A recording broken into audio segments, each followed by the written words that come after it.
a mí, de las posturas de resistencia también de los pueblos, de las comunidades. Tenemos un repertorio de mecanismos que no nos está diciendo nada bueno y que amerita ser analizado, estudiado, observado, para saber cuál será ese punto de fuga hacia esta cultura de paz.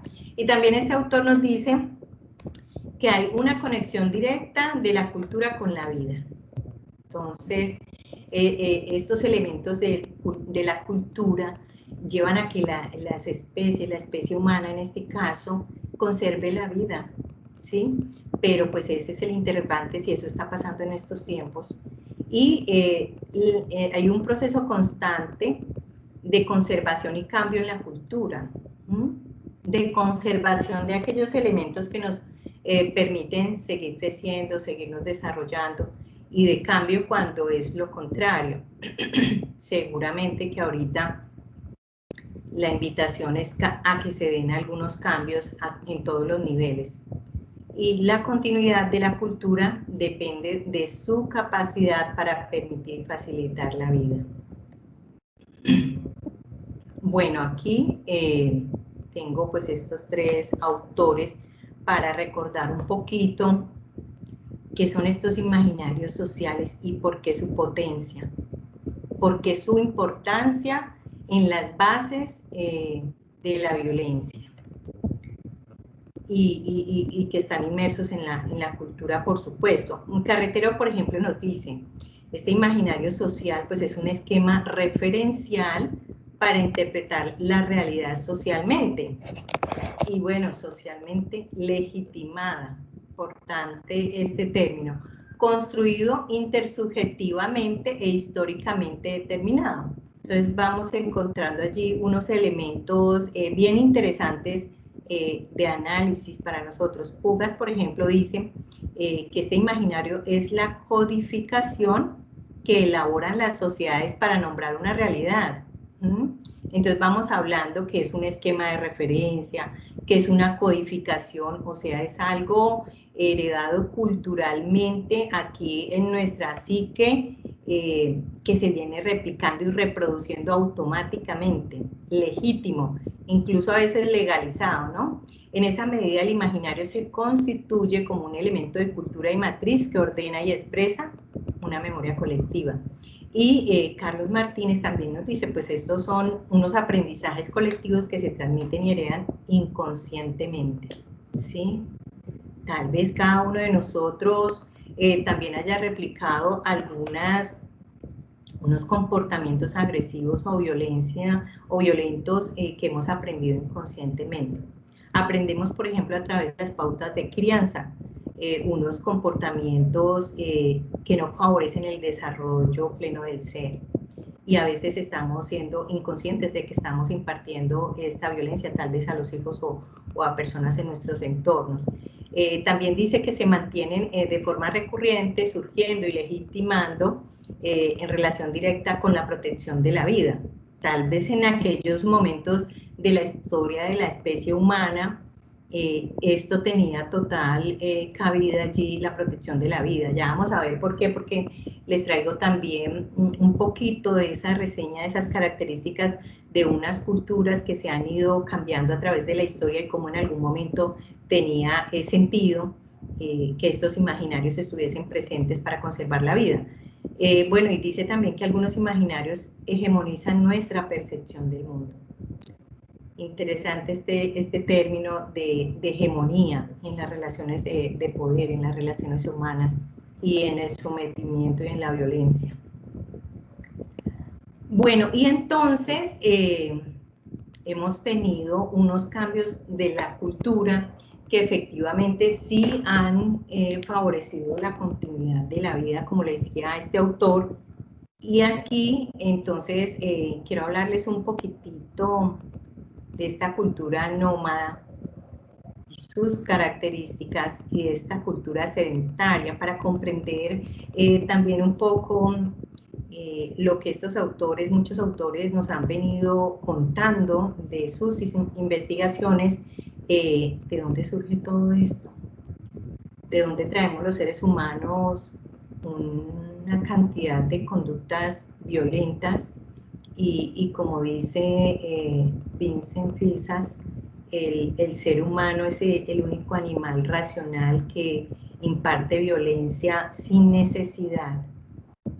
Hay unas especies de seres vivos que imprimen una serie de conductas violentas, además seres irracionales, los animales, y que lo hacen por supervivencia, por diferentes situaciones entendibles en su hábitat, en su ambiente, en su contexto.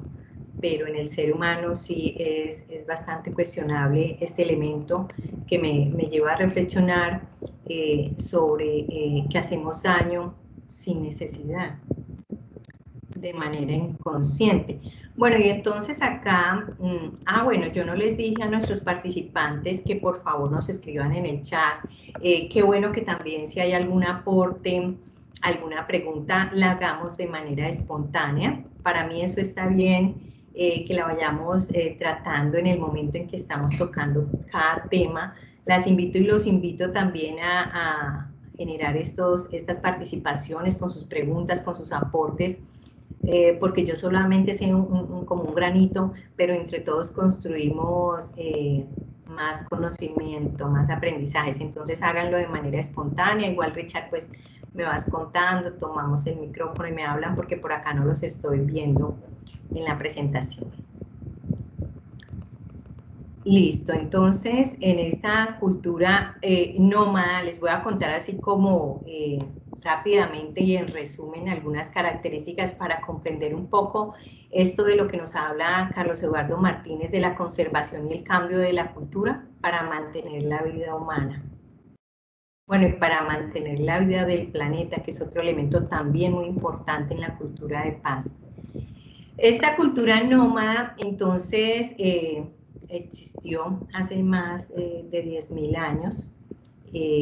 Todos estos grupos humanos eran nómadas, ellos vivían de la recolección de los alimentos y de la caza. No tenían necesidad de estar acumulando ni cultivando porque para ellos la naturaleza, que era algo visto como parte de sí mismo, la naturaleza que no era vista como una externalidad como la vemos hoy día, sino que la naturaleza era también, ellos eran naturaleza, y la naturaleza entonces les proveía esos alimentos para que ellos pudiesen, digamos, seguir subsistiendo.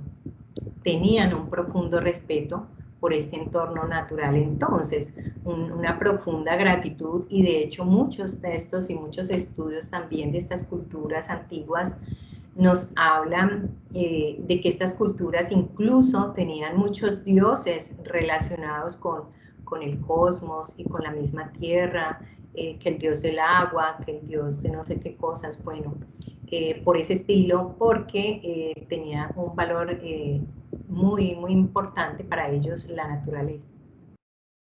Entonces ellos pues no tenían un asentamiento fijo, ellos se desplazaban constantemente en diferentes lugares del planeta, transitaban, y pues existía un concepto de solidaridad y para la supervivencia. De hecho, la crianza de los niños era algo colectivo, era algo, había un bien común, había una unidad como clan, como clanes. La vida, por supuesto, pues era cambiante en el sentido que ellos se desplazaban a diferentes espacios, a diferentes territorios, y estaban además expuestos a las condiciones climáticas porque ellos no una casa, un techo como lo tenemos pues que los protegiese, que los resguardase de las inclemencias también del clima. Y pues esta vida hacía que no existiese el concepto de un límite, sino que la naturaleza era su hogar. Ya vamos a ver de dónde se desprende el establecimiento de límites y fronteras y las violencias que también eso generó.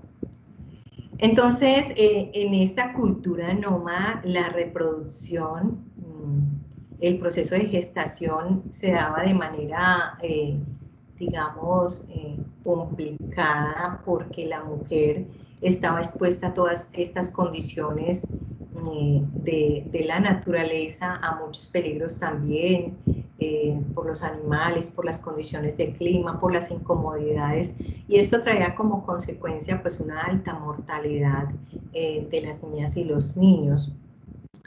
Tanto así que esto pues fue uno de los elementos que lleva a hacer un cambio importante en la cultura por la supervivencia de la especie humana y para gozar o poder garantizar esa adecuada fertilidad de la mujer.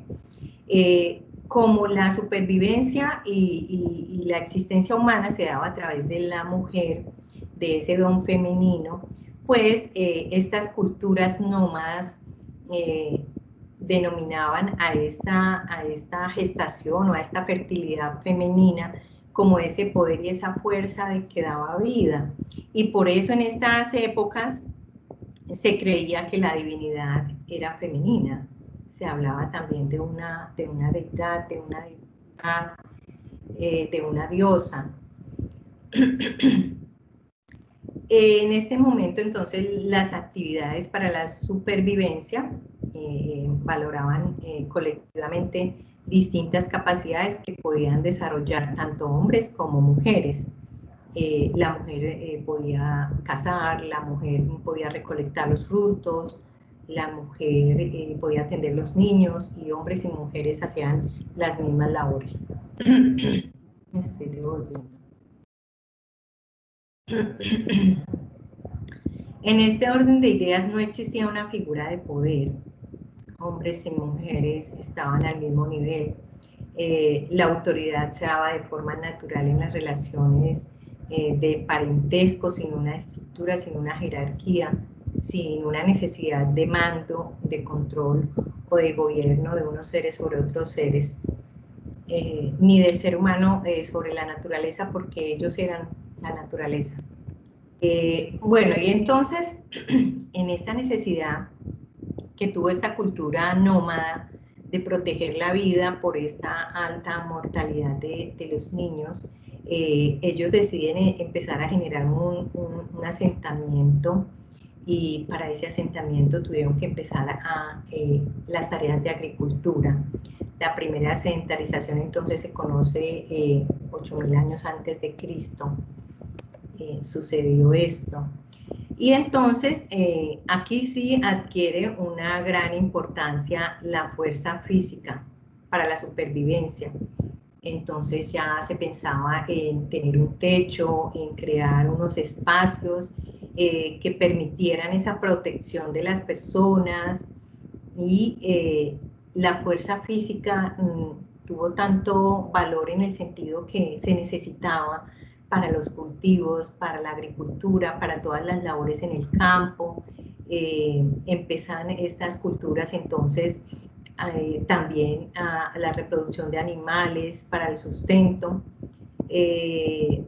Estas condiciones medioambientales y el crecimiento poblacional pues llevan a este asentamiento.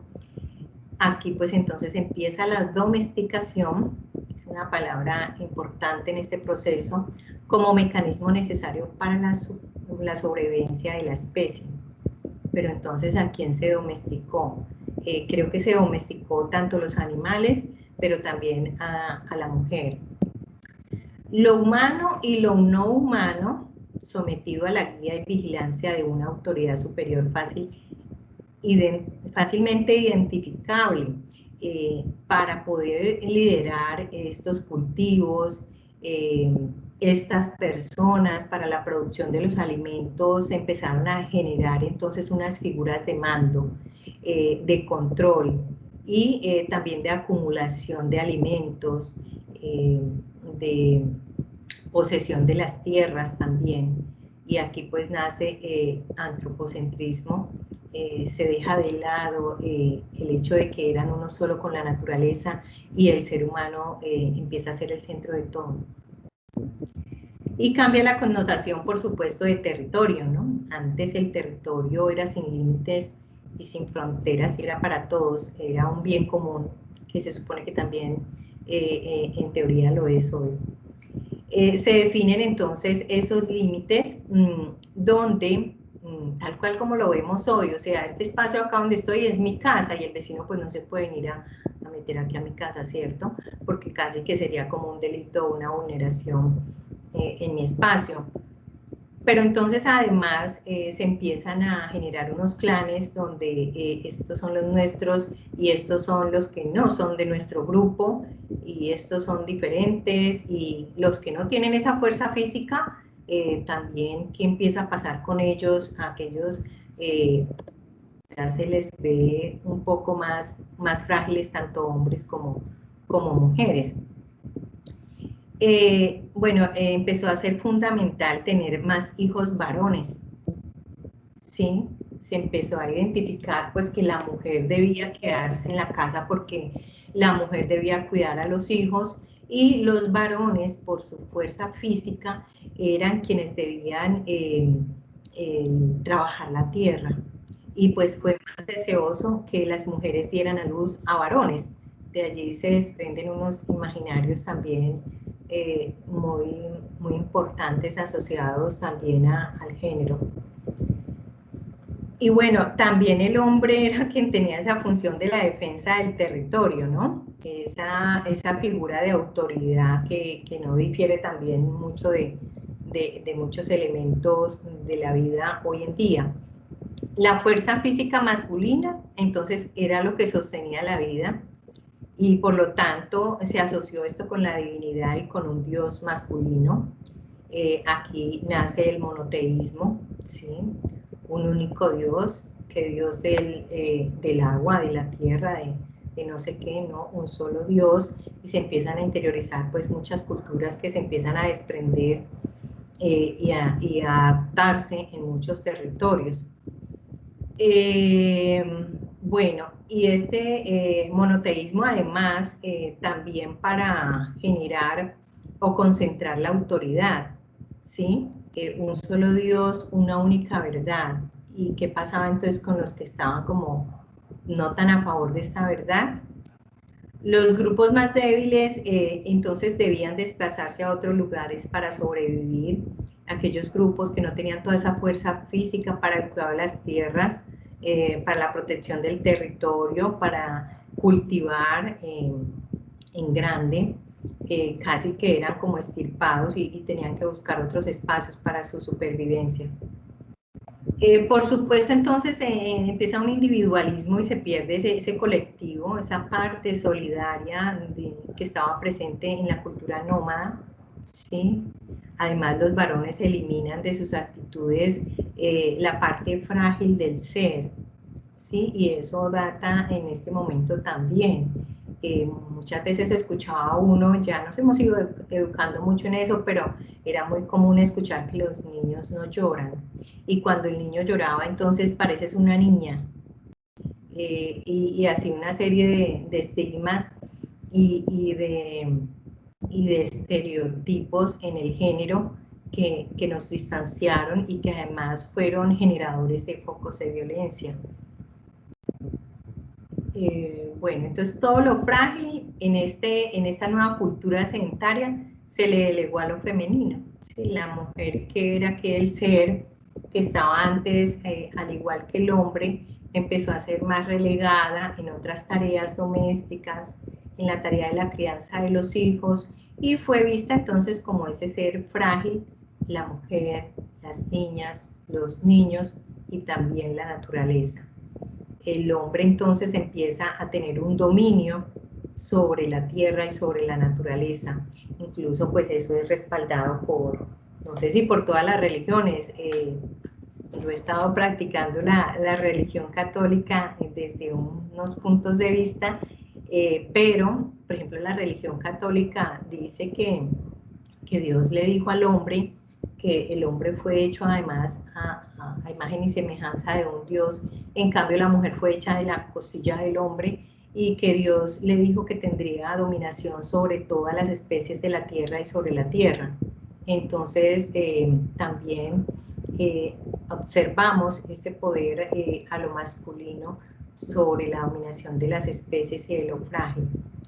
Entonces en este sedentarismo se empieza a valorar mucho la obediencia, en el sentido de que ya empiezan a haber unas jerarquías, unas pautas de convivencia, de intercambios, de los espacios, de las figuras de autoridad que se empezaron a generar en los clanes, en las familias.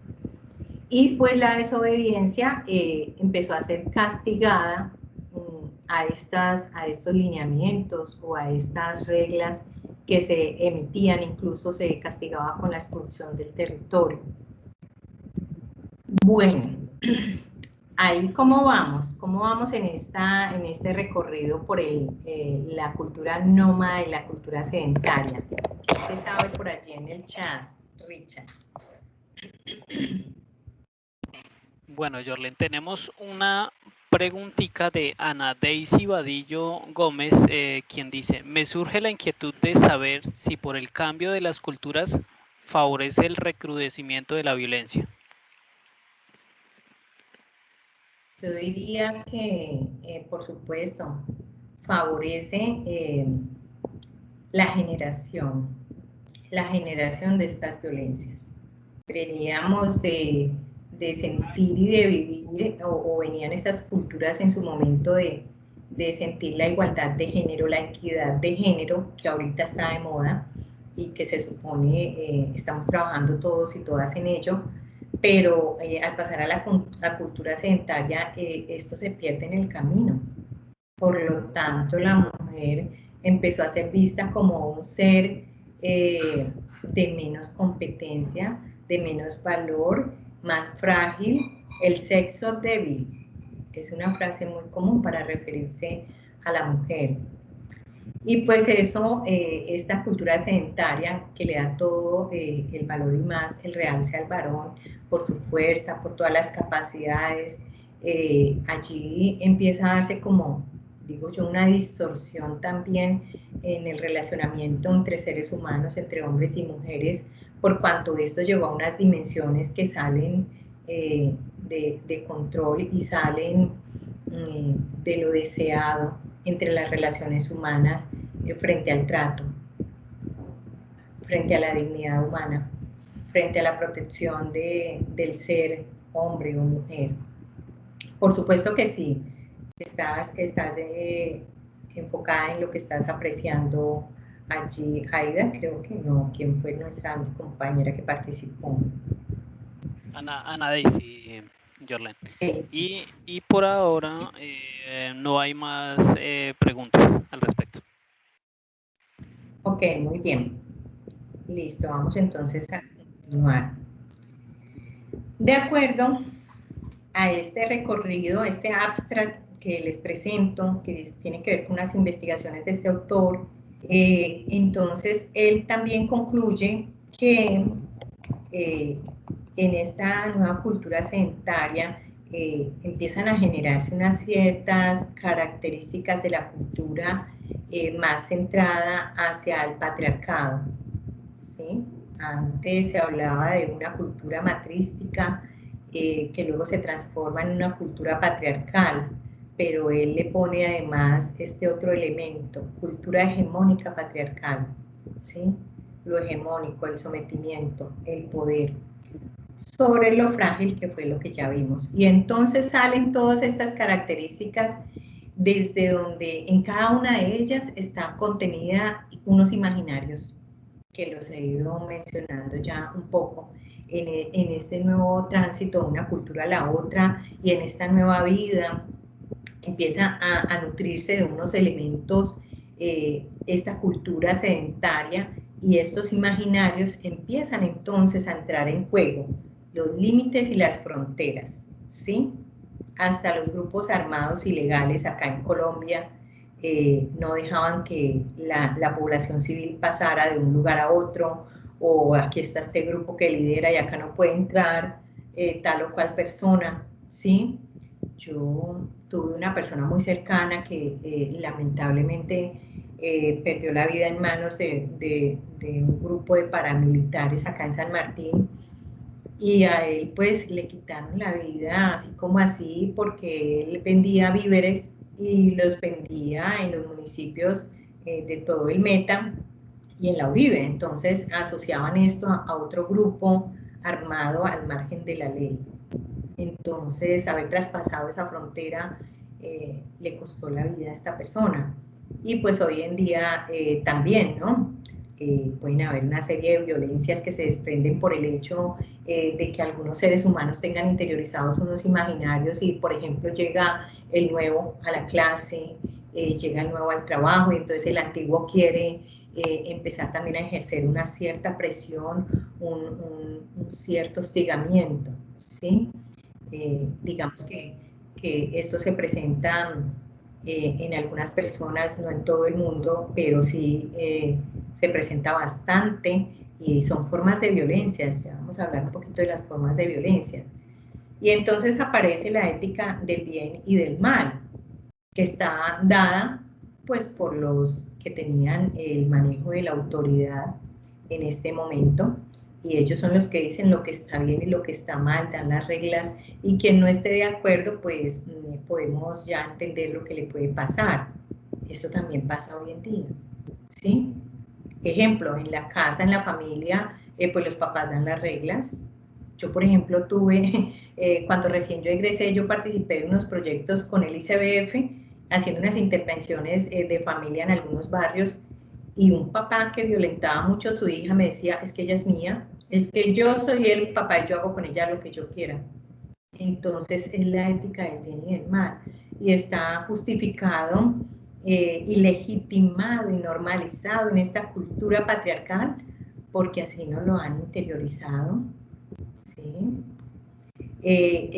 Aparece entonces la preponderancia de los más fuertes y la hegemonía de lo masculino, ¿sí?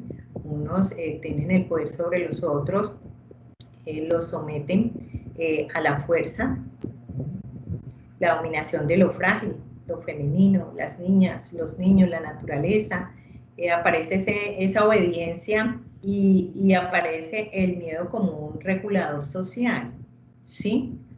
Hay personas que en el contexto laboral, pues uno encuentra que le tienen miedo a su jefe.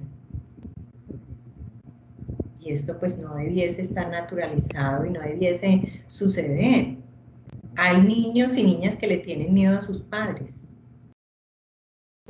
En este mes de marzo, el Senado aprobó un proyecto de ley para erradicar o evitar la violencia, el castigo físico en niños, niñas y adolescentes en Colombia.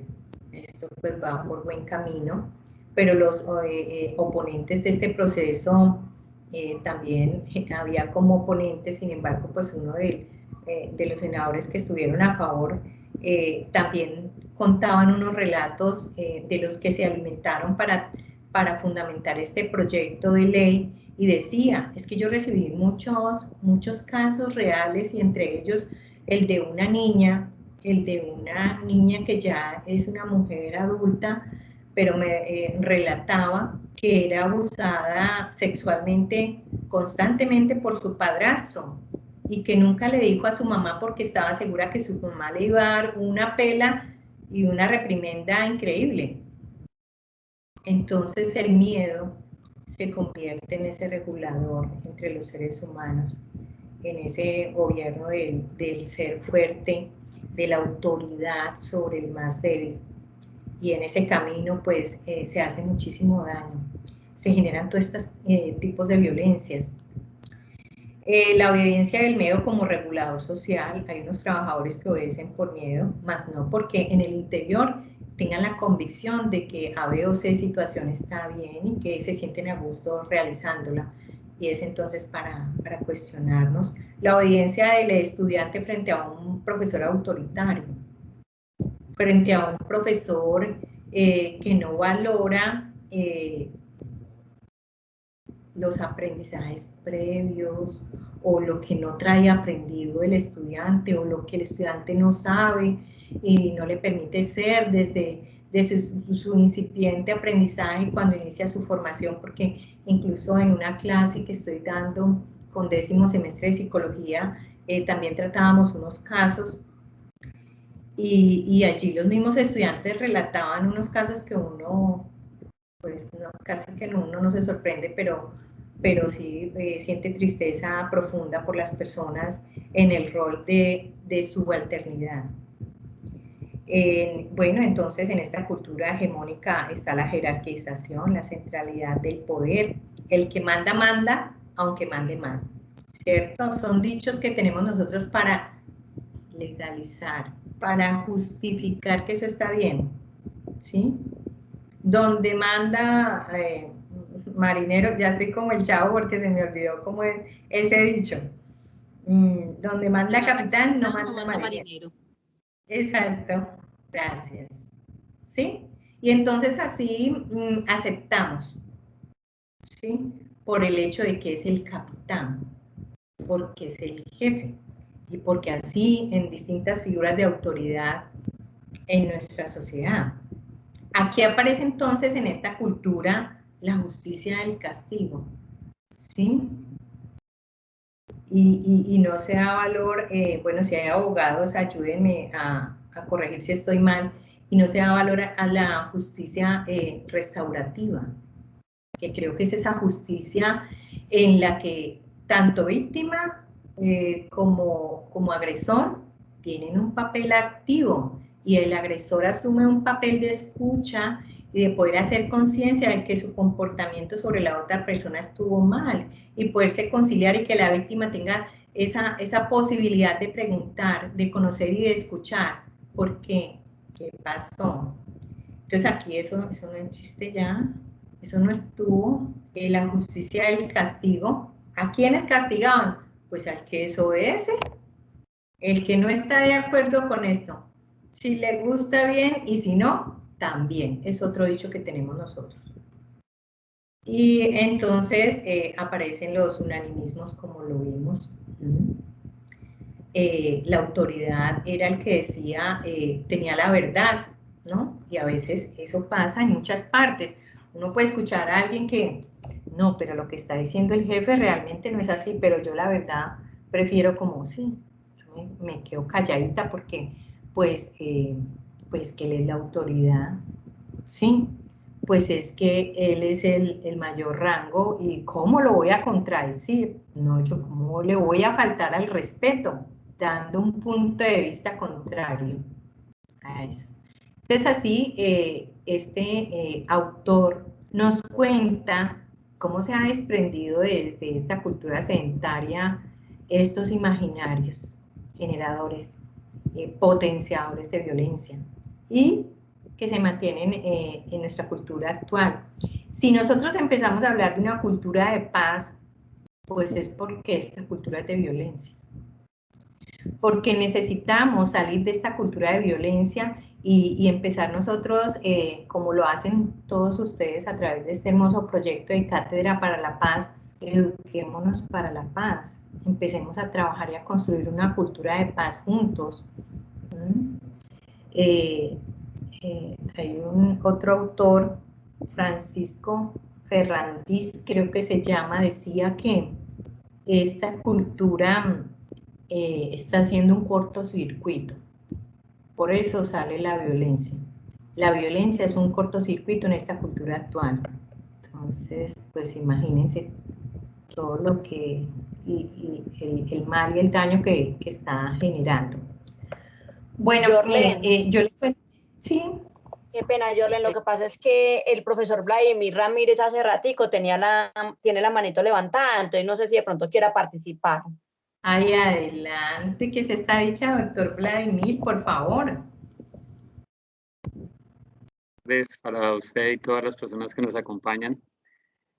Básicamente me gustaría que se detuviera un momento en la temática que está hablando de la dependencia económica, porque muchas veces las personas han visto esto como un factor normalizado, ¿no? Entonces, no, es que no digo nada porque él es el que da el dinero, por ejemplo, para mis hijos, es un ejemplo hipotético, porque pareció con la realidad es simple coincidencia, y en ese sentido, pues, se va estructurando ese tipo de violencia familiar o de otro tipo de delitos, extorsión o bueno, pueden ocurrir sin número de delitos, pero precisamente porque por esa dependencia económica que genera un factor y al final pues puede concluir con un delito muy fuerte como el de la violencia intrafamiliar. Digo muy fuerte porque curiosamente el delito de la violencia intrafamiliar, como no es conciliable, no es delictible, es de oficio y además no es escarcelable, no tiene ningún tipo de subrogado penal, y no tiene que ir a la cárcel así sea 4 años, entonces es muy delicado. Y quería solicitarle únicamente que se detuviera un momentico ahí de pronto para el auditorio, para que comprendan que eso no es normal. O sea, hay unas obligaciones, por ejemplo, respecto a los hijos, y esas obligaciones hay que cumplirlas, y no se puede, y cuando se trata de generar esa dependencia económica y hacer cumplir lo que yo diga, pues ahí hay algo anormal. Gracias, amiga. Doctor, gracias a ti por tu participación. Realmente que la construcción de la paz, estamos todos inmersos. Todas las disciplinas creo que tienen que ver con este proceso tan importante para sostener la vida humana y la vida del planeta.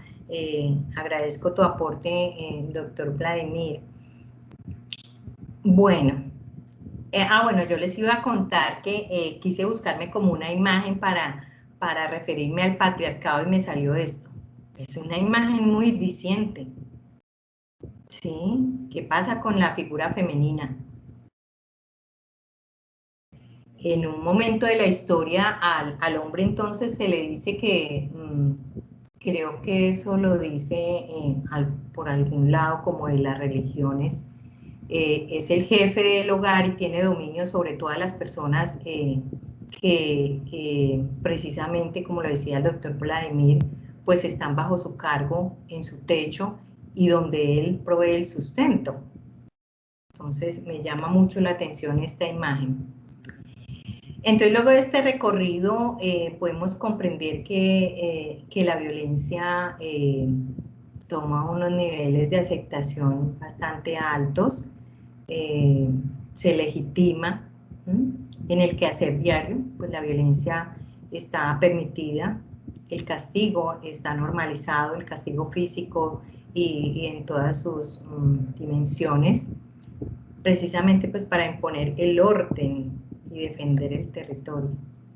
Y así nos dice este autor que nacen entonces las sociedades jerarquizadas, patriarcales, autoritarias, desde una única verdad, donde la fuerza física del varón y la obediencia por el miedo son las características fundamentales en ella. Bueno, acá yo creo que no compartí video. Bueno, pues vamos a hacer un ensayo. Acá les traigo un pequeño videoclip que nos ejemplifica un poquito sobre esta cultura patriarcal. Quiero también ser muy respetuosa y agregar este comentario. No solamente que estemos refiriéndonos a la cultura patriarcal porque el hombre tiene algo malo, por supuesto que no. Esto tiene que ver con una herencia. De hecho, en la actualidad, tanto hombres como mujeres, incluso replicamos estas características de la cultura patriarcal.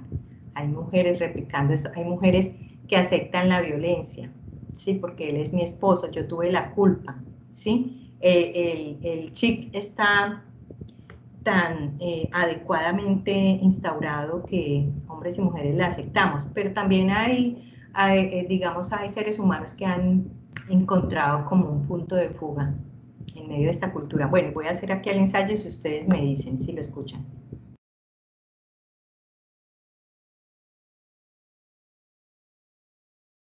Bueno, ya veo que está en inglés, pero ¿sí escucharon algo? No, Jorlen, no se escucha. No, no se escuchan.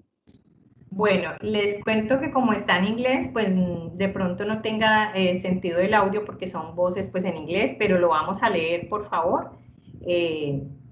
Y lo que más importancia tiene son las imágenes y el texto como tal en español, ¿vale? Ay.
Bueno,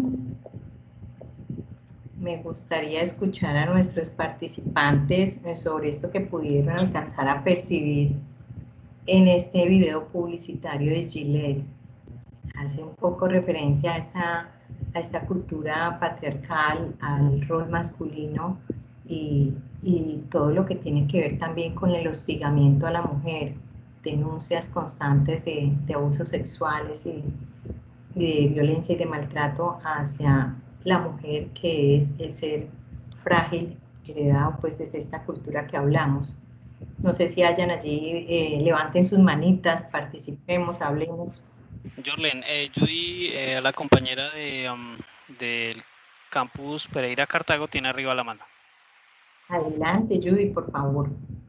Muy buenas tardes para todos, muy buenas tardes, Jorlen. Pues teniendo en cuenta lo que se puede visualizar en el video, es que realmente los niños son el reflejo de lo que somos los adultos, ¿verdad?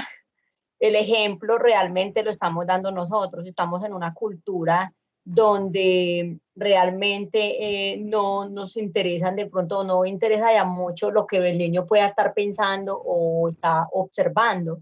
Entonces ellos crecen con esos lineamientos que fueron fundamentados desde su niñez. Entonces un niño, si está mal criado, obviamente lo que perciben desde su hogar lo va a llevar a sus instituciones, donde ellos se están rodeando continuamente. Entonces es como concientizarnos hasta qué punto de vista nosotros le decimos a un niño, tú eres más fuerte que una niña, tú no te puedes dejar, tú eres realmente el hombre de la casa, no te puedes dejar amedrantar, ninguna mujer te puede apabullar, bueno, tantas cosas, ¿cierto? En contra, conversaciones o comentarios en contra de las mujeres.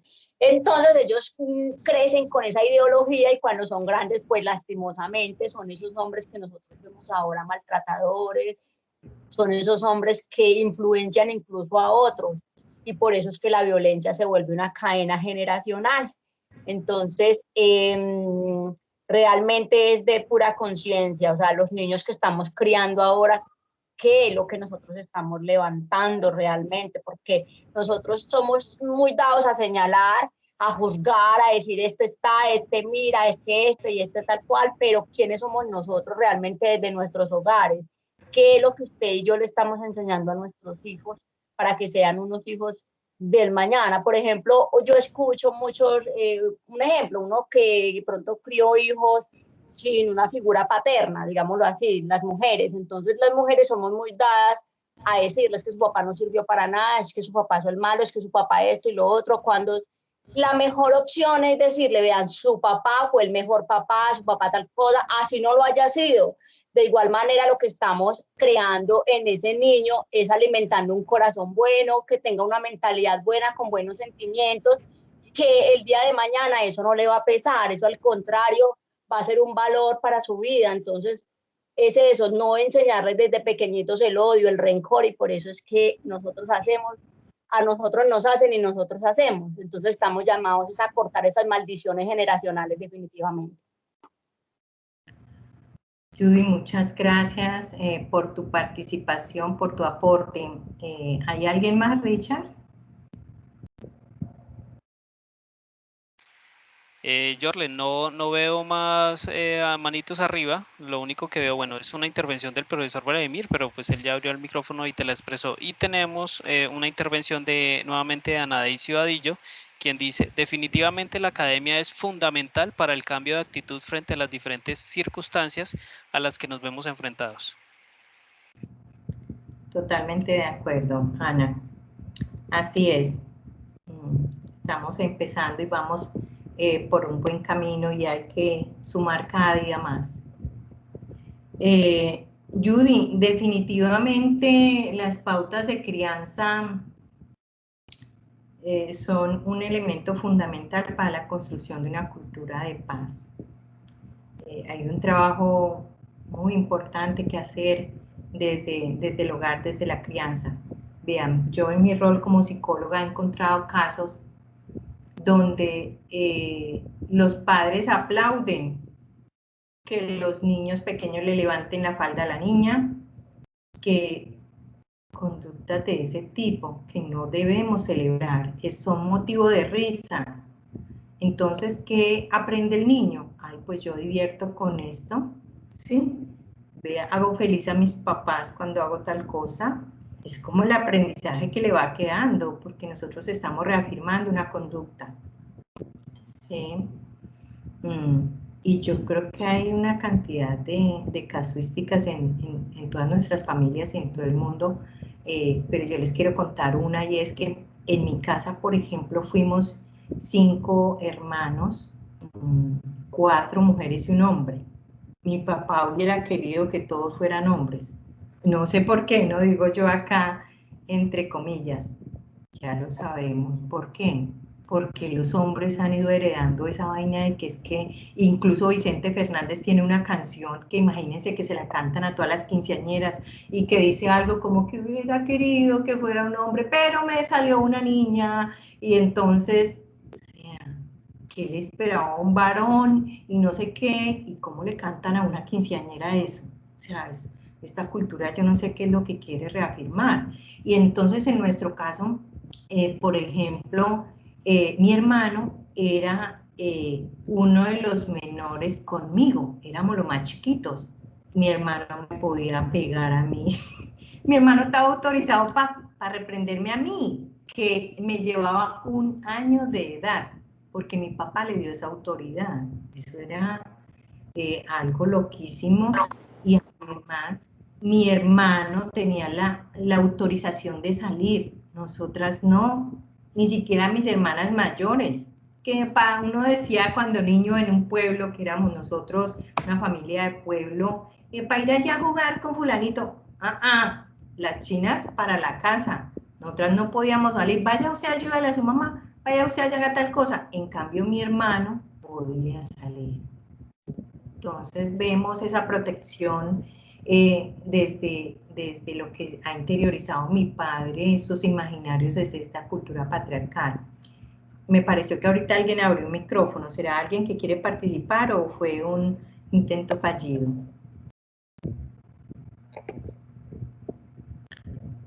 Bueno, vamos a seguir aquí como concluyendo esta parte de la cultura patriarcal. Es una red cerrada que lleva unas acciones y emociones que se concentran en una vida que valora sobre todo la guerra, la competencia. Surgió quién acumula más, quién tiene más animales, quién tiene más cultivos, ¿sí? Que valora la lucha, el poder, la justicia racional del control sobre los demás. Busca la certidumbre en el control del mundo natural. Entonces ahora se sobreexplota la madre tierra, se sobreexplotan los recursos naturales renovables y no renovables, por este capitalismo también desenfrenado, este consumismo en el que estamos en este momento de la historia. Esta cultura patriarcal intenta controlar la vida a través de la jerarquía que exige la obediencia. A través de este punto de vista, pues la cultura patriarcal se desarrolló, bueno, la superioridad y la inferioridad. Bueno, voy a cerrar este temita de la cultura patriarcal para pasar a las violencias, compartiéndoles esta perla que me encontré. No, mentiras, no lo voy a mencionar como una perla, sino un elemento que me aparece cuando yo quiero documentarme sobre la cultura patriarcal. Me sale esto: Guía de la buena esposa, marido feliz. En 1953 se empezó a reproducir esta guía y estaba dirigida a todas las mujeres. Y van a ver lo que contiene esta guía. 11 reglas para mantener a tu marido feliz. Sé la esposa que él siempre soñó. Una extra dentro de las 11 parámetros que trae la guía es hazlo sentir. Bueno, aquí vamos a leer todos, ¿vale? Ahí en el orden de la lista, Richard, como nos aparecen los participantes, cada uno vamos a leer unita, que son poquitas. Bueno, yo voy a empezar con esta y alguien de manera espontánea active su micrófono y vamos a compartirnos esto. Dice, hazlo sentir a sus anchas. deja que se acomode en un sillón o se recueste en la habitación, tiene una bebida caliente lista para él, arregla su almohada y ofrece quitarle sus zapatos. Habla con voz suave y placentera. Adelante pues nuestro espontáneo participante que sigue con la primera regla. Ay, pero esta casi ni se lee. Yo la voy a leer porque es que esta sí me salió muy borrosa. Entonces seguimos ustedes desde la segunda. Dice, la primera regla es, ten lista la cena.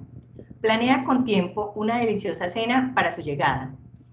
Esta es una forma de dejarle saber que has estado pensando en él y que te preocupan sus necesidades. La mayoría de los hombres están hambrientos cuando llegan a casa. Prepara su plato favorito. Sigan ustedes ahí, mis invitados participantes, con la regla 2.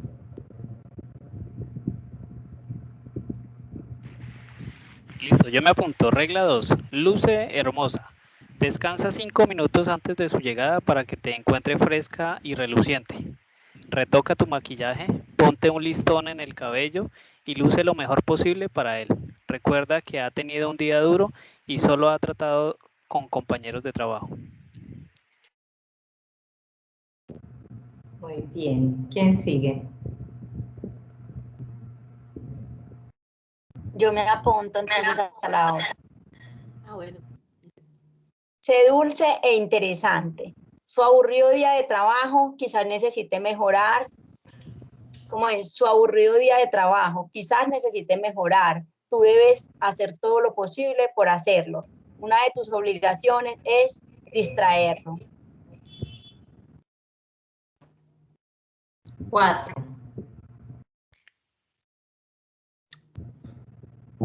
Voy yo. Dale. No la veo. Arregla tu casa. Debe lucir impecable. Haz una última ronda por las principales áreas de la casa, justo antes de que tu marido llegue. Levanta libros de escuela, juguetes, etc.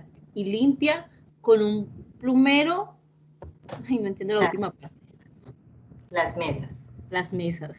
Vea pues. 5. Bueno, me apunto. No la veo. Hazlo sentir en el paraíso. Durante los meses más fríos del año, debes preparar la chimenea antes de su llegada. Tu marido sentirá que ha llegado a un paraíso de descanso y orden. Esto te levantará el ánimo a ti también. Después de todo, cuidar de su comodidad te brindará una enorme satisfacción personal. 6.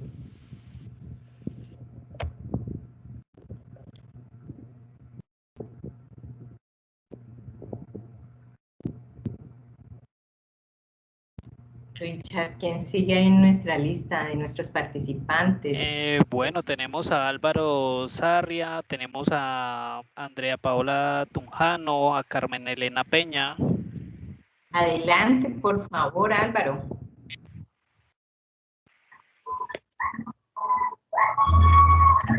Dice, buenas tardes, prepara a los niños. Cepíllales el cabello, lava sus manos y cámbiales la ropa en caso de ser necesario. Son sus pequeños tesoros y él los querrá ver relucientes. Tómate unos minutos para arreglar a los niños. Y ahí viene la 7. Adelante, ¿quién fue? Andrea. Andrea Paola Tunjano, Carmen Elena Peña, César Augusto Rodríguez. Eso es. Carmen Elena. Minimiza el ruido. Sí, señora. Minimiza el ruido. A la hora de su llegada, apaga lavadora, secadora y aspiradora e intenta que los niños estén callados. Piensa en todo el ruido que él ha tenido que soportar durante su pesada día de oficina, que está muy pequeñita. Es todo, profe. Gracias. 8. Levantó la manito César Augusto Rodríguez. Adelante, César.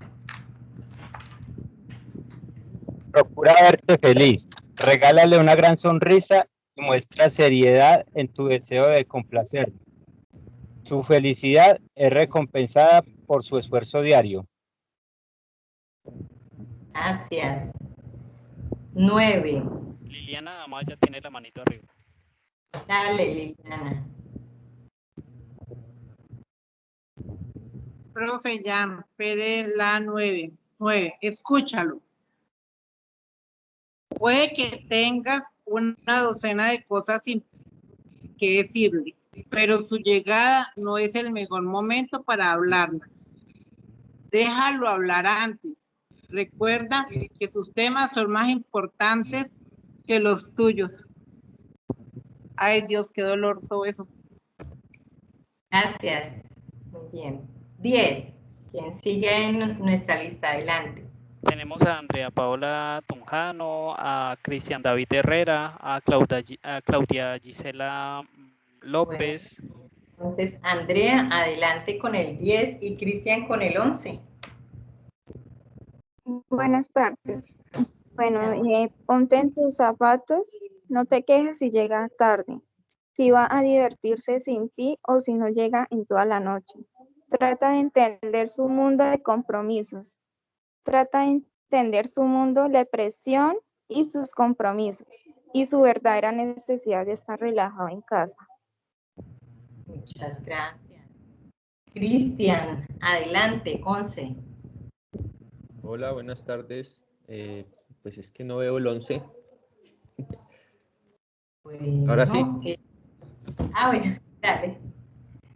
No te quejes, no los satures con problemas insignificantes.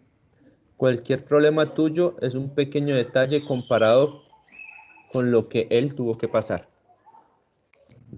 Gracias, Cristian.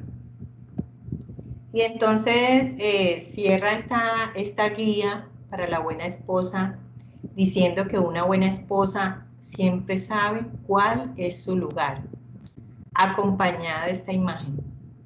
Esto, vuelvo y reitero, no para que pongamos al hombre en una posición del malo, del responsable, por supuesto que no. Este es lo que se ha desencadenado de esta cultura que nos tiene cegados y que nos tiene de manera inconsciente replicando este poco de conductas. Cuando yo vi esta guía, yo no sé si a ustedes les pasó, pero yo pensé en mi mamá y pensé en las mujeres de mi familia.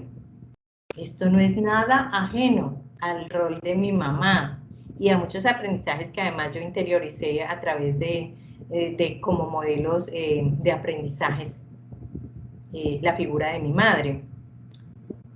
No sé si alguno de los participantes quiere hacer aquí un aporte. Jorlen, no sé si César tiene algún aporte porque tiene la manito arriba o fue que se le quedó arriba en la... César, adelante.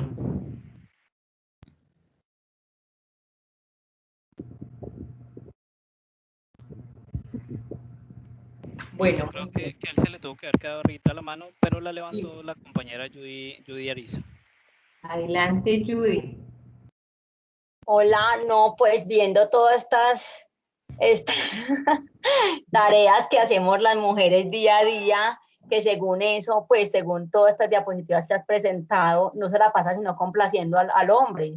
Pues tiene que ser un esposo magnífico, maravilloso, excelente, al que yo le debo todo mi respeto, todo mi amor, todo mi, ¿cierto? Mi entrega, dedicación, como para que yo realice todas estas funciones. Obviamente nosotras como mujer tenemos un rol fundamental y es el de la casa, el de cuidar de los niños, y eso es un trabajo arduo, pero además de eso nosotras también trabajamos por fuera, o sea que realmente la mujer hace todas las funciones que difícilmente hace un hombre, ¿cierto? Entonces, ¿hasta qué punto porque para mí es una devoción que yo pueda trabajar, porque si a eso nos vamos, el rol de la mujer como tal debe ser pues, de ayudar a su esposo, pero el esposo también debe ayudar a su esposa, ¿cierto? En la medida que se haga, pues las tareas se puedan distribuir entre los dos. Pero entonces no vuelvo y le digo, tiene que ser un esposo que también me ayude, un esposo que también trabaje de la mano conmigo tieso y parejo, y que realmente yo le deba ese grado de respeto, porque yo no voy a respetar a un hombre que realmente no me valora, ¿cierto? Que realmente no ve en mí ese valor como mujer que tengo, aparte de madre y aparte de ser esposa. Entonces, eso es de evaluar también. Ok. Indudablemente que en la historia de toda esta cultura y de nuestras mujeres, la mujer venía siendo demasiado sumisa porque fue educada para esto. Este fue el rol que culturalmente pues, se le delegó a la mujer. Muchas lo cumplen hoy en día al pie de la letra, pero estoy hablando de pues, hace muchos años. Esta guía lo que quiso fue como pulir estas reglas para ser una buena esposa, pulir algunos aspectos, pero me causa bastante curiosidad qué pasa entonces con el cuidado de la mujer. ¿Dónde está el cuidado de la mujer? ¿Quién cuida de la mujer? La mujer se volvió históricamente la cuidadora, ¿sí? De los hijos, de las hijas, del esposo. La mujer entonces no podía hablar mucho, ¿no? Más bien cuidar siempre a su esposo. Digamos que eso no está mal, pero como lo dice la compañera, eso de ser una relación recíproca, una equidad de los roles y labores entre el hombre y la mujer, no queda claro entonces también qué pasa con las necesidades de la mujer, porque se habla de las necesidades del hombre, pero ¿quién atendía las necesidades emocionales, psicológicas de la mujer en el hogar? O sea, yo miro hacia atrás o tomo mis primeros ejemplos más cercanos, que son en mi familia, y entiendo que pasaban muchas cosas donde tal vez el rol de mi papá, de mi papito en ese momento no fue como el que nos contó ahorita la compañera, por lo contrario era un rol bastante salido de lo deseable en un padre, pero mi mamita sin embargo cumplió todo este rol como lo dice esta guía. Hubo ya pues en su relación ya bastante tarde una separación entre los dos. Mi mami lo sintió como un alivio, como un descanso. Puedo entender también que este es como un punto de fuga que tal vez tienen muchas mujeres, como lo mencionó la compañera ahorita, y muchas de nosotras que ya trabajamos en ese deseo de lograr esa independencia económica también de la que nos habla el doctor Vladimir, porque en medio de esa dependencia económica pues está aceptada o está ese sometimiento de todo lo que hay de puertas hacia adentro en esa mujer. La mujer entonces empieza, seguramente la mujer en sus diferentes momentos de la historia pues se cansó de este rol, ¿no? Porque nacen diferentes movimientos como los feminismos, empieza la mujer a reclamar esas 4 Ds de las que nos habla Vincent Fissas, y es también mis derechos humanos. ¿Qué pasa? ¿Qué pasa con los derechos humanos de la mujer? Esa equidad, esa democracia, ese poder participar. Entonces esto me pareció interesante para poder comprender un poco más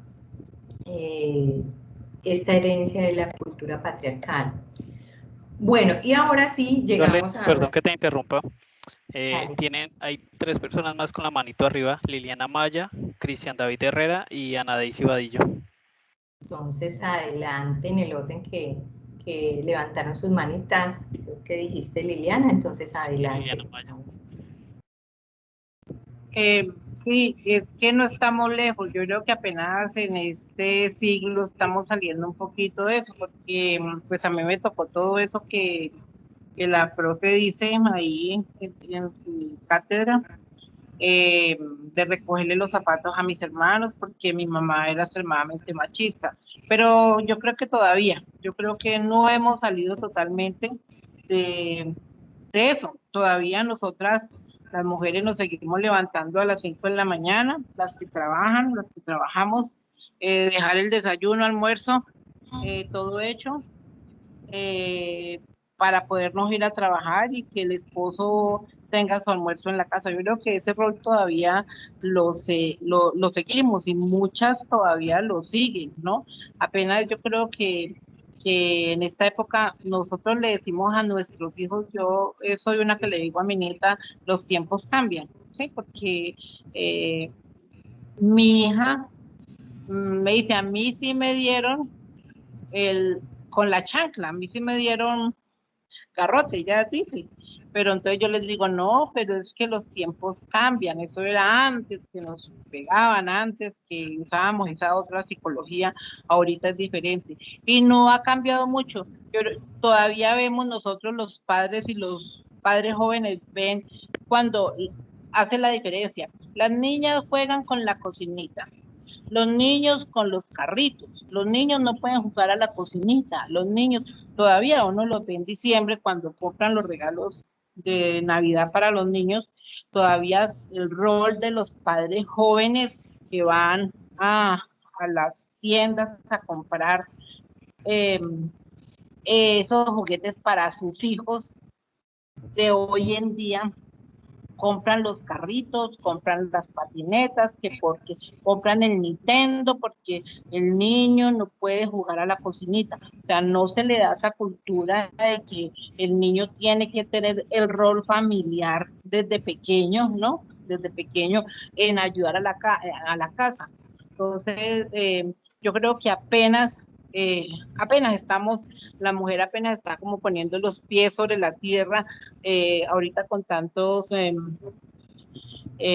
vemos tanto feminicidio y cuando vemos tanta violación a los derechos contra las mujeres, entonces nosotras es donde nos hemos puesto como mujeres a pensar en qué mundo vivíamos y en qué mundo estamos viviendo ahora y en donde tenemos que desde casa empezar a darle ejemplo a este niño y decirle al niño desde pequeño, todos somos un hogar y todos vamos a compartir y todos vamos a arreglar tu cuarto, así sea el hijo varón. Lleva tu plato hasta la cocina y lava tu plato, ¿sí? No era como antes, aunque todavía se ve que el niño deja el plato encima de la mesa porque es el niño varón. Entonces, todavía yo creo que de esa cultura no hemos salido. Yo veía esas imágenes ahorita cuando leímos y yo sí me vi en ellas y vi a mi mamá y vi a mis abuelas las vimos, pero yo todavía me vi en ella. O sea, yo sé que mujeres que tienen de pronto mi edad, todavía no hemos podido salir de eso, ¿no? Porque nosotras las mujeres aunque trabajamos, aunque estamos en el hogar, nosotras nos volvemos un 5 en la casa, porque nosotras tenemos que estar pendientes de que la ropa del esposo esté bien aplanchada, esté bien organizada en su closet, ¿sí? El esposo llega, se acuesta, está cansado. Todavía, yo digo que todavía las mujeres que trabajamos no hemos salido del todo de esa cultura. Muy bien. Y yo creo que es un proceso, ¿no? Jorlen, te propongo si quieres, le continúas con la ponencia y luego le damos paso a las demás personas para que nos den su punto de vista. Está bien, listo. Vamos a seguir y gracias por los aportes que han hecho. Entonces, luego de este recorrido por la cultura y sus imaginarios y específicamente en esta cultura patriarcal, bueno, se desencadenan una serie de violencias y hoy en día hablamos de que la violencia tiene muchas caras, hablamos de la violencia de género, hablamos de la violencia de pareja, la violencia intrafamiliar, como lo dijo el doctor Vladimir, la violencia en el trabajo, el acoso laboral, el acoso sexual, la violencia en el colegio, la violencia estructural, la violencia política. Bueno, tiene muchas caras esta violencia en nuestra sociedad actual. Voy a hacer referencia a esta definición de violencia de este autor que nos dice, la violencia es el uso o amenaza de usar la fuerza o de potencia abierta u oculta con la finalidad de obtener de uno o de varios individuos algo que no se consiente libremente o de hacerles algún tipo de mal. Entonces, vea, uno lee esta definición de violencia y podemos descubrir allí los elementos de la cultura además en esta definición. Y nos dice este autor que entonces la violencia está presente cuando el ser humano no logra reflejar o no logra realizarse tanto somática y mentalmente según ese potencial que ese ser humano tenía. Eso también es una forma de violencia, no permitir ser, ¿sí?, lo que ese ser podría llegar a desarrollar, cuando no somos o no tenemos lo que deberíamos tener. Un ejemplo de la violencia estructural podemos encontrarlo en muchas partes del mundo. Mueren, hay unas altas estadísticas de muerte infantil por enfermedades que hace décadas está la cura. Entonces, ¿por qué no llegamos a todas esas partes? Y esto tiene que ver con la estructura, las estructuras, los gobiernos, los estados, las instituciones. Esto es un claro ejemplo de violencia estructural donde las personas no tienen lo que deberían tener: el derecho a la salud, el derecho a la vida y pues todos los derechos. Y pues está presente también en esas relaciones de dominación y de poder, como ya lo vimos pues. Aquí tengo otro invitado para hablar de violencias. Hay muchas tipologías, hay muchas clasificaciones, pero bueno, me detuve en Johan Galton porque este autor, este sociólogo, ha sido uno de los fundadores de todas las investigaciones sobre la paz y la violencia, y ha tenido bastante peso y poder frente a sus hallazgos y a ese trabajo tan importante que él ha entregado para saber nosotros de paz, pero también de violencia. Y él nos aporta estas tres clases de violencia: cultural, estructural y directa. Y en esta cultural dice que se crea un marco legitimador de la violencia y se concreta en actitudes, que fue lo que nosotros acabamos de ver. Esta cultura patriarcal legitima y tiene una serie de actitudes que se materializan en expresiones de violencia luego cuando hablamos de violencia directa. Y esta violencia estructural pues es un conjunto de estructuras que no permiten la satisfacción de las necesidades, ¿sí? Esta es la violencia, digamos, oculta, invisible, donde las instituciones no satisfacen las necesidades de las comunidades y hay muertes y hay un cúmulo de afectaciones, y esta es esta violencia estructural. Y pues esta violencia directa es la que se puede ver y se concreta en comportamientos, y más claramente lo vamos a ver acá en algo que él define: el triángulo de la violencia. Y dice que este triángulo de la violencia es como un iceberg. Lo visible es muy pequeño y sería esa violencia directa en todas sus formas, como ya lo hemos mencionado: asesinatos, secuestro, violaciones y muchas modalidades más, porque como lo mencioné, pues la violencia tiene muchas caras y muchas facetas dentro de nuestra historia cultural y dentro de nuestra sociedad actual. Y esta violencia directa pues es visible, y está también unas violencias como las que mencioné, la estructural y la cultural, pues que son invisibles, pero es la gran parte de donde estaría la solución. Y este autor nos habla entonces que hay una paz que podría ser directa, estructural y cultural cuando se sane o se resuelvan estos elementos. Y la violencia directa, con las causas de esta violencia están arraigadas en la violencia estructural, dice este autor. Y entonces esta violencia estructural se justifica, se acepta, se normaliza porque está presente la violencia cultural.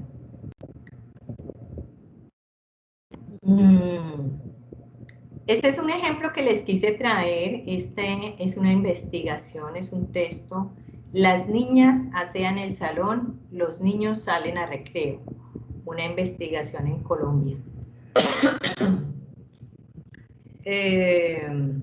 Y dice Johan Galton, hace pues esta aproximación a la violencia con el concepto de violencia cultural simbólica, y dice que se expresa desde distintos medios, como lo hablamos, la religión, ideologías, lenguaje, arte, ciencia, leyes, medios de comunicación, la misma educación. Este texto de esta investigación, pues, imagino yo que tiene que ver con la estructura, que es una institución educativa, y sus representantes que ejercen la autoridad, que son los maestros, que son los profesores, y están dando este lineamiento. Las niñas van a arreglar el salón y los niños tienen el permiso de salir a jugar. Y entonces, esta violencia cultural cumple la función de legitimar la violencia directa y estructural, así como de inhibir o reprimir la respuesta de quienes la sufren.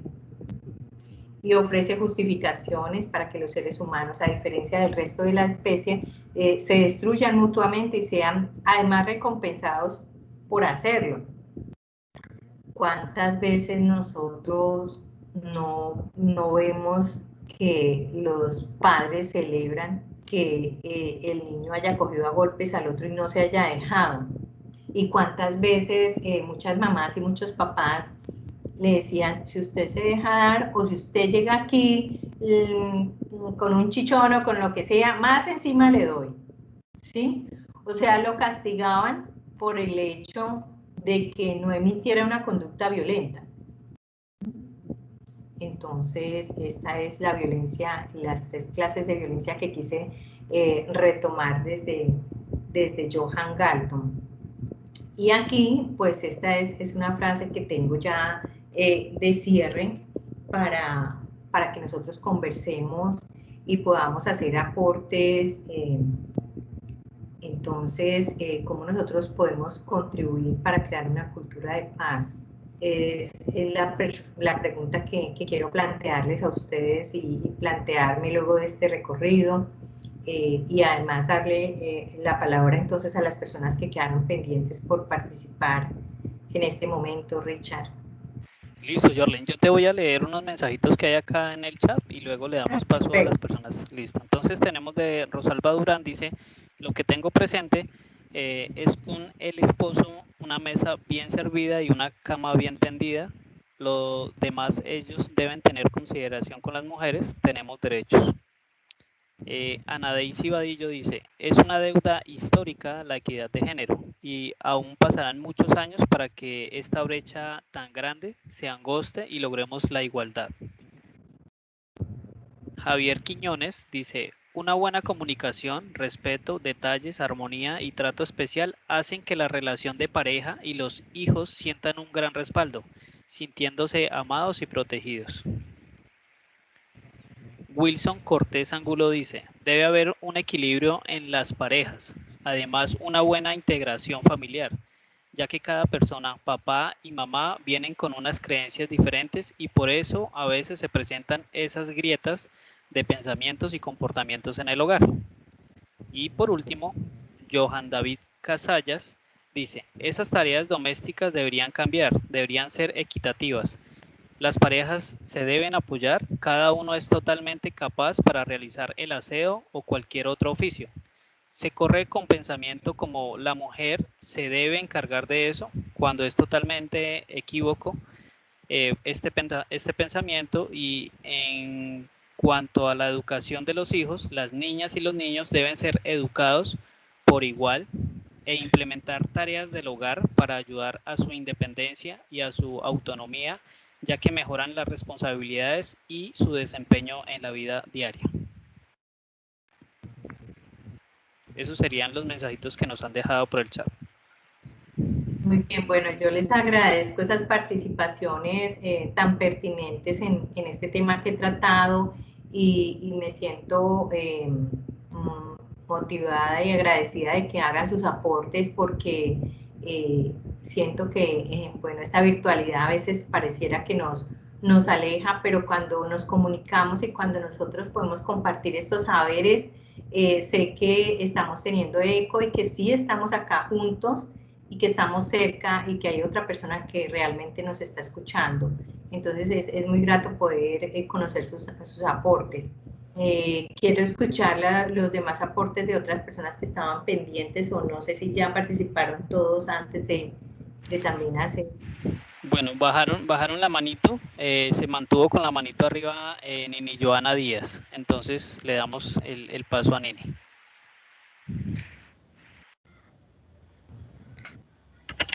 Buena tarde, ¿me alcanzan a escuchar? Claro que sí. Bueno, muchas gracias. Quería hacer el comentario con respecto a la violencia de género. Tenemos algo que me parece inaceptable socialmente, y es que las mujeres que se visten, entre comillas, de forma inapropiada, porque bajo mi concepto lo inapropiado es corresponder a la ocasión como tal, no a lo que la persona decida vestir. Que esas mujeres que son violentadas por los hombres cuando están vestidas inapropiadamente son mujeres que se han buscado esa situación por su forma de vestir. Y creo que es inaceptable que la sociedad piense de esa manera, y escuchamos incluso a personas de mayor edad con ese tipo de referencias de que las mujeres cuando son abusadas es porque estaban vestidas inapropiadamente, cuando es tanto de la mujer como del hombre hacer el control de sus instintos y de las decisiones que toman en cualquier momento, y no es que una mujer tiene que cuidar su forma de vestir para que el hombre no se le vaya encima o viceversa. Ahí, muchísimas gracias por permitirme la intervención. Muy bien, Nini, muchas gracias. Jorlen, no hay más manitos arriba. Vale, Richard. Muy bien, muchas gracias. Bueno, al terminar pues esta socialización que les tenía preparada, quiero también decirles que definitivamente tanto hombres y mujeres que están siendo puntos de fuga en esta cultura de violencia,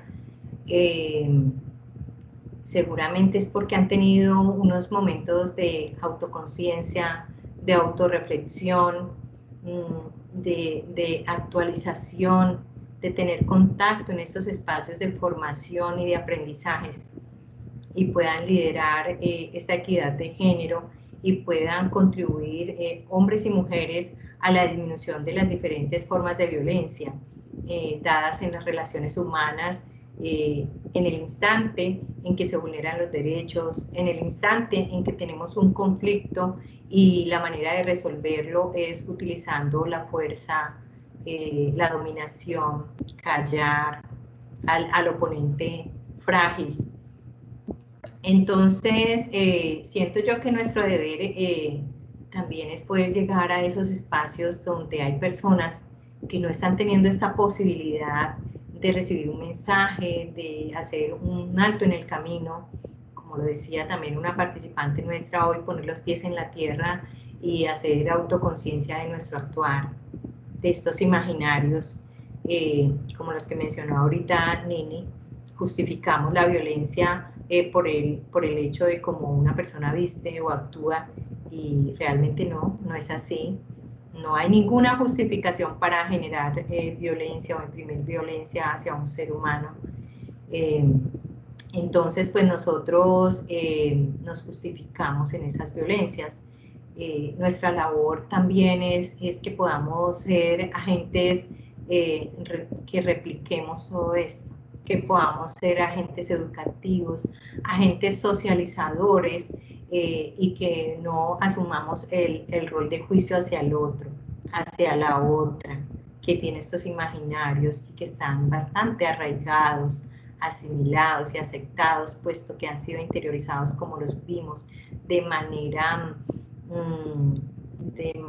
intersubjetiva, de manera inconsciente, y que es una herencia de una memoria colectiva que tenemos como humanidad, no hay momentos para juzgarnos los unos a los otros en esa medida, sino sentir que somos privilegiados al poder hacer estas nuevas reflexiones y que estamos contribuyendo a estos cambios que necesita esta cultura actual para que la vida se mantenga, para que la vida humana, porque digamos en los momentos de guerra que hemos tenido, pues se han perdido muchas vidas humanas y el planeta también se ha afectado, el planeta sufre todos estos impactos de las bombas, de las armas que se construyen para atacarnos unos a otros.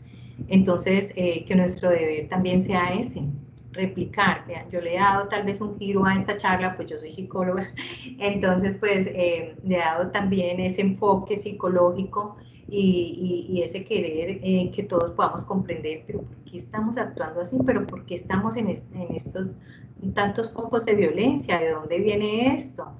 Poder entender nos ayuda también a visualizar hacia dónde entonces tenemos que empezar nosotros a recorrer un nuevo camino, desde el respeto, desde la tolerancia, desde el amor, que también es uno de los valores que están presentes en otras culturas que han habido, como la matrística, y que se perdieron, sí, que tienen que ver con la madre por el hecho de que la mujer pues es ese ser que da la vida y a su vez entrega todo el amor por ese nuevo ser que es el fruto de su amor. Entonces todo eso ha quedado pues en otro plano, porque además el amor se volvió cursi y hay muchas cursilerías que son de mujeres, dice nuestra cultura. Entonces, que nosotros podamos reflexionar en el interior y empezar a propagar todos estos elementos de esta nueva cultura de paz a la que todos tenemos derecho y que merecemos y que estamos buscando muchas personas. Bueno, entonces ahí ya digamos que le doy finalización a esta ponencia, compañeros y participantes. Ya los demás aportes de cierre que ustedes deseen hacer, bienvenidos están. Jorlen, tiene arriba la manito Concepción Prado. Buenas, doctora. Con respecto a la pregunta que usted hizo, doctora, sobre cómo podemos contribuir con la paz, pues yo pienso que todos tenemos la capacidad de contribuir. Si todos miráramos primero en nuestro interior, porque para ofrecer yo tranquilidad, para ofrecer paz a otras personas, tengo que estar primero en paz conmigo mismo. Si todos hay un mandamiento que dice, uno de los mandamientos de la ley de Dios que dice, ámense los unos a los otros como yo los he amado. Si todos pudiéramos poner en práctica esas palabras, si tuviéramos, o sea, si todos pusiéramos de nuestra parte, si fuéramos gentiles, si ejercitáramos más la caridad completa, ayudar a otras personas, el simple hecho, hay ocasiones en que por decir alguna persona está pasando una vía, una persona adulta, ayudarle a esa persona a pasar la vía, eso es una pequeña contribución, pero para nosotros hacer bien todo eso, lo primero que tenemos que hacer es estar en paz con nosotros mismos. Los que tenemos hijos, inculcarle a nuestros hijos esas buenas ideas, cultivarle esas buenas ideas, esos buenos sentimientos, esas buenas acciones. Hay que tener buenas acciones con las personas, hay que, a veces, en ocasiones hay personas que en ocasiones con una sola palabra podemos cambiar el rumbo de algún mal acontecimiento. Hay personas que en ocasiones necesitan que uno le dé una palabra de aliento. Si pusiéramos en práctica todas esas pequeñas cosas, creo que nuestro mundo sería mejor. Pero para poder hacer eso, primero debemos estar en paz con nosotros mismos, porque si no estamos en paz con nosotros mismos, no podemos ofrecerle paz a nadie, pienso yo. Si no estamos, para poder ofrecer paz y para poder ayudar a la paz que necesita el mundo, tenemos que estar en paz con nosotros mismos. Muy bien, muchas gracias por ese aporte.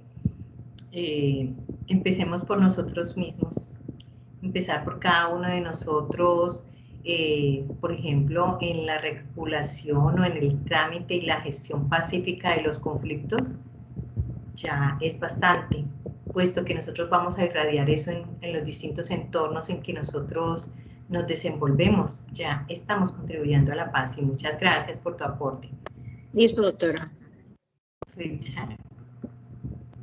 Jorlen, tenemos un mensajito de Johan Casallas, quien dice, otra oración: si Dios no juzga, las personas, ¿por qué lo hacen?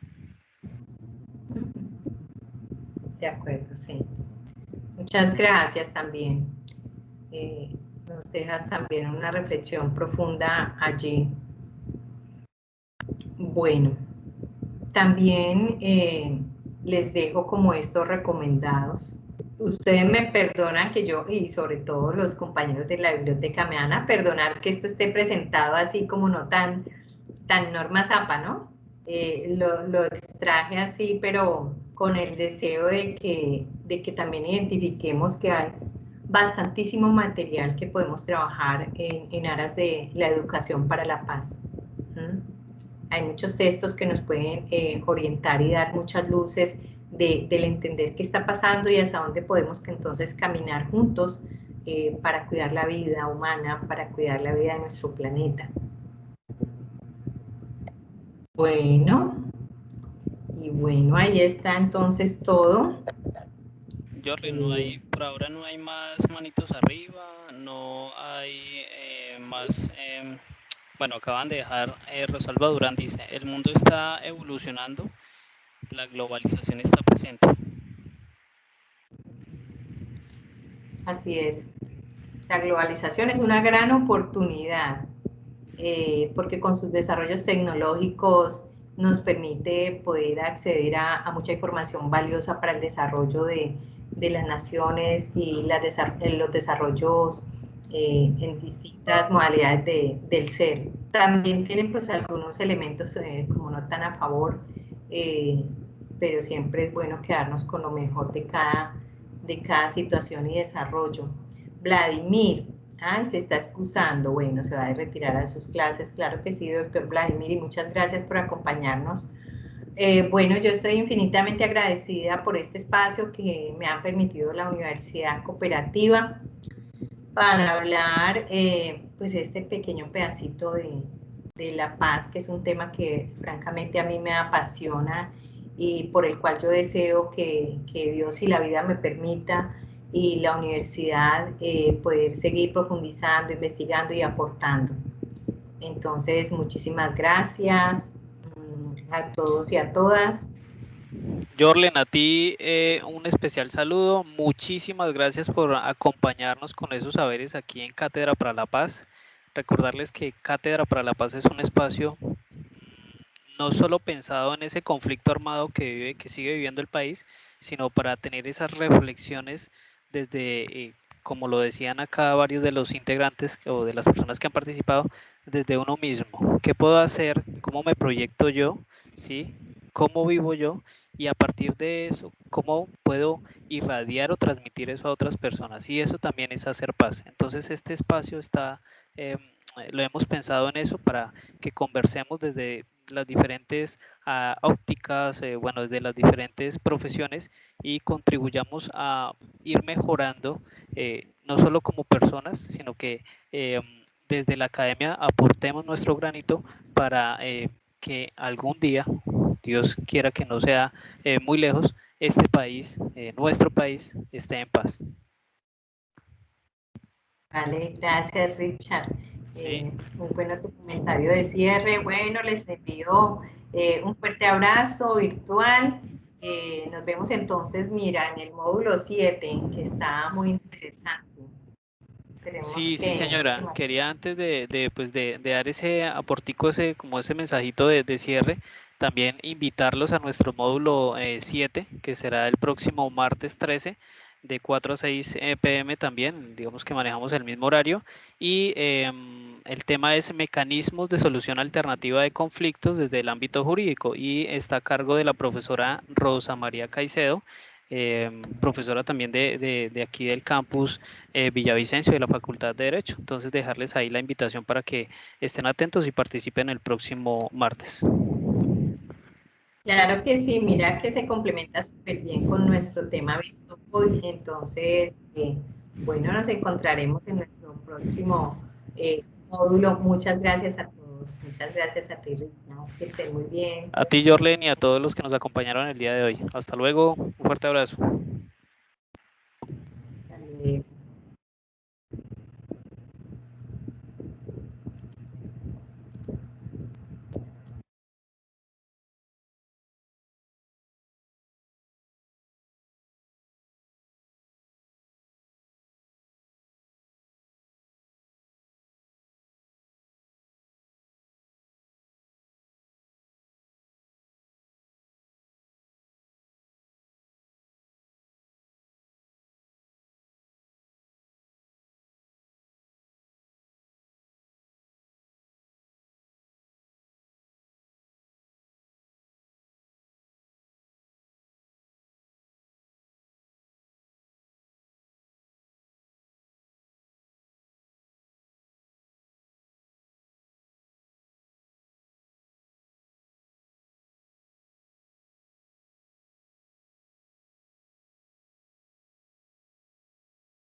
Aida, una preguntita. ¿Tú tienes ahí la opción de detener la grabación?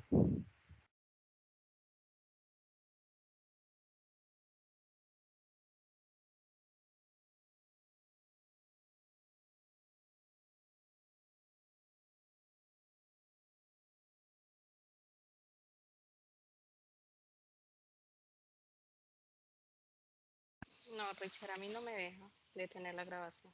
Vale, listo. Bueno, voy a validar con Joana o con Judy Sí, para que nos debe ser colabore. con Joana. Joana sí Listo. debe ser. Bueno. Vale, listo. Bueno, muchas gracias, Aida, que estés muy bien. Gracias por el apoyo y nos vemos la próxima semana. Bueno, listo, Richard. Que descanses. Vale. Chao.